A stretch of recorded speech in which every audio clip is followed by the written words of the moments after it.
Neema, muda wote umekuwa ukitaka kujua mimi napoishi.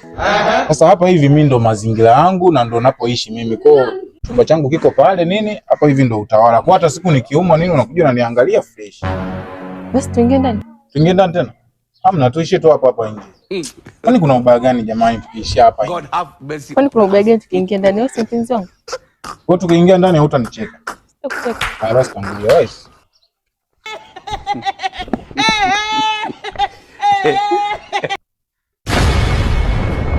Sasa hapa hivi ndo mazingira yangu nini mimi napoishi.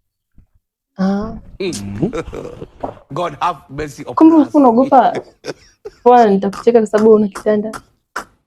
Si unajua tena nyewe wadada mnapendaga vitu vizuri vizuri. Kwa ndo maana nikawa naogopa kukuleta chumbani kwangu. Hiyo sijali baby, mimi si mpenzi wako. Nitakusaidia. Basi mimi hapo.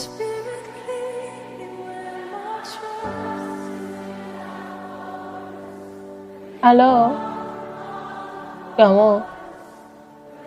Yes baby. Mbona acheki? Nilikuwa nasema hivi, leo ni birthday yangu. Kwa hiyo nilikuwa naomba hela shopping maana marafiki zangu wote washapendeza bado mimi tu. Unanitumia laki tano? My lord. Basi sawa. Asante.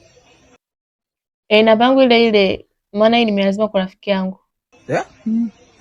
Asante. Penda. Hii tushipata kitanda. God have mercy upon us. Hello.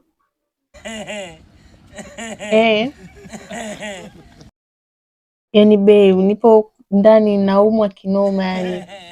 Alafu mama nyumba anadai kodi.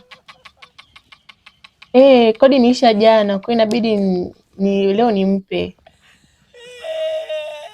Ndio, alafu usisahau basi kunitumia na ile hela. Nikapime maana ninaumwa. Laki tatu inatosha. Asante. Nakupenda. So babe, mimi nasitiarishi. Hapo unyama sana. Lakini fresh. Au unaonaje? Kuomba tu wazee, kwa hata mimi siku kinaona natembea na limshangaze fresh.